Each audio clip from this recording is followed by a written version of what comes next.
1903년이었어요. 버트런드 러셀이 이런 엄청난 도전을 시작합니다. 1 더하기 1은 2? 이거 진짜 맞아?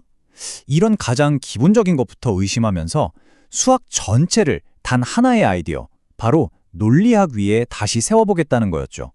그의 책 수학 원리에 담긴 이 거대한 지적 모험, 지금부터 저랑 같이 한번 따라가 보시죠. 자, 그럼 바로 본론으로 들어가 볼까요? 러셀의 이 프로젝트 전체를 꿰뚫는 아주 대담하고 어떻게 보면 좀 도발적인 질문부터 시작해 볼게요.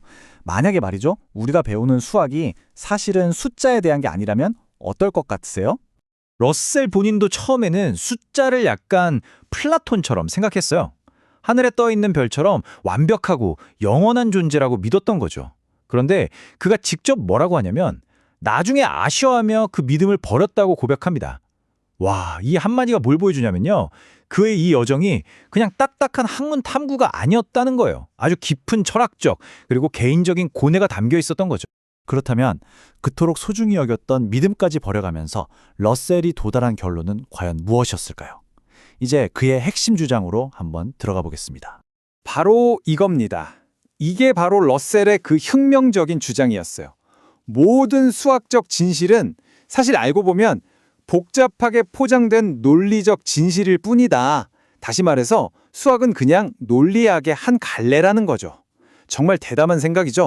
러셀이 말하는 순수 수학이라는 게 뭐냐면요. 현실 세계랑은 아예 선을 긋는 거예요. 예를 들어 사과 3개나 삼각형 모양 같은 구체적인 건 다 지워버리는 거죠. 그리고 남는 건 오직 만약 A이면 B이다 같은 순수한 논리의 뼈대뿐입니다.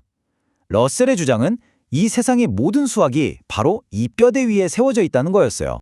이 논리적 기반이라는 게 대체 얼마나 깊이 파고드는 건지 그걸 보여드리기 위해서 우리에게 가장 익숙한 아주 기본적인 방정식을 한번 해체해 보겠습니다. 세상에서 제일 기본적인 산수잖아요. 1 더하기 1은 2. 그렇죠. 우린 이걸 그냥 너무나 당연하게 받아들입니다. 하지만 러셀한테는 그게 전혀 당연하지 않았어요. 이게 바로 러셀의 방식입니다. 한번 보세요. 숫자 1이나 2 같은 말을 쓰지 않아요. 오직 논리만으로 1 플러스 1은 2를 설명하는 거죠. 서로 다른 두 개의 대상, x와 y가 각각 하나씩 있다면 그들을 합친 그룹은 2개짜리 그룹이다. 이런 식으로요. 모든 수학을 이렇게 순수한 논리의 언어로 번역하려는 시도. 와, 여기서 러셀 프로젝트에 그 어마어마한 야심이 드러나는 거죠. 하지만 이렇게 위대해 보였던 러셀의 프로젝트는 생각지도 못한 곳에서 바로 그 내부에서부터 치명적인 위기를 맞게 됩니다. 바로 러셀 자신이 직접 발견한 하나의 역설 때문이었죠. 자, 러셀의 역설. 이게 좀 헷갈릴 수 있는데 한번 이 간단해 보이는 질문부터 시작해보죠. 어떤 모음이나 집합이 자기 자신을 포함할 수 있을까요? 자, 이 논리의 덫, 저랑 같이 한번 차근차근 따라가 보시죠. 먼저 세상의 모든 목록을 두 종류로 나눌 수 있다고 생각해 보세요.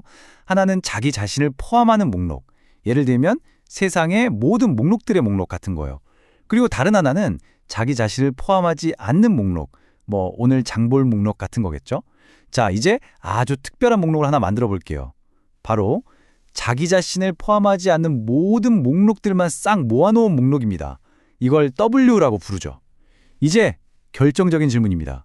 이 W라는 목록은 과연 자기 자신을 포함할까요? 안 할까요? 만약 포함한다고 쳐보죠. 그러면 W는 자기 자신을 포함하지 않는 목록이라는 규칙을 깨버리게 되죠. 그러니까 포함하면 안 돼요. 그럼 포함하지 않는다고 해볼까요? 그러면 W는 자기 자신을 포함하지 않는 목록이니까 당연히 W에 포함되어야만 하죠. 이게 뭔가요? 완벽한 논리적 모순, 그냥 자기 파괴적인 무한 루프에 빠져버린 겁니다. 이 역설이 던진 충격파는 정말 어마어마했습니다.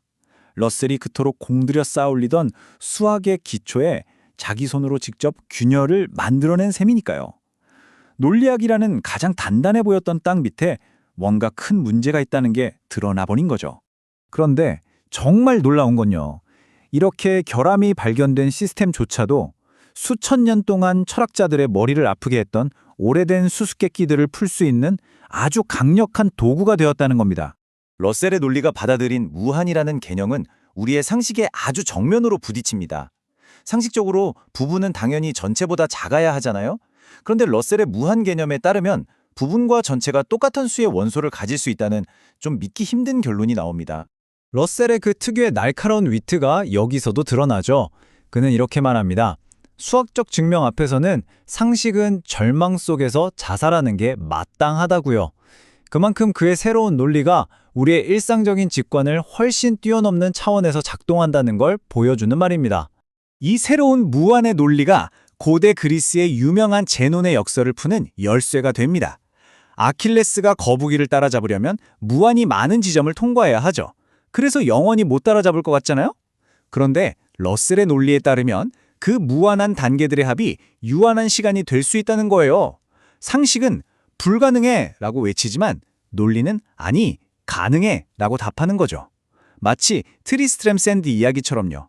자기 인생 하루를 기록하는데 1년이 걸려도 영원히 살 수만 있다면 결국 자서전 전체를 다 쓸 수 있는 것과 같은 이치입니다. 자, 그럼 이제 마지막으로 정리해 보겠습니다. 이 책이 그 자체로는 모순을 해결하지 못했지만 그럼에도 불구하고 어떻게 이렇게 엄청난 영향과 유산을 남길 수 있었을까요? 수학 원리는 결국 완벽한 토대를 만드는 데는 실패했을지도 모릅니다. 하지만 그 과정에서 정말 엄청난 유산을 남겼어요. 수학을 논리학의 한 분야로 완전히 새롭게 보게 만들었고 다루기 힘들었던 무한이라는 개념을 길들였죠. 그리고 가장 역설적이게도 논리학이라는 시스템의 심장부에 어떤 균열이 있는지를 자기 스스로 폭로해버렸습니다. 그리고 이 위대한 실패는요, 우리가 전혀 예상하지 못했던 미래의 문을 활짝 열었습니다.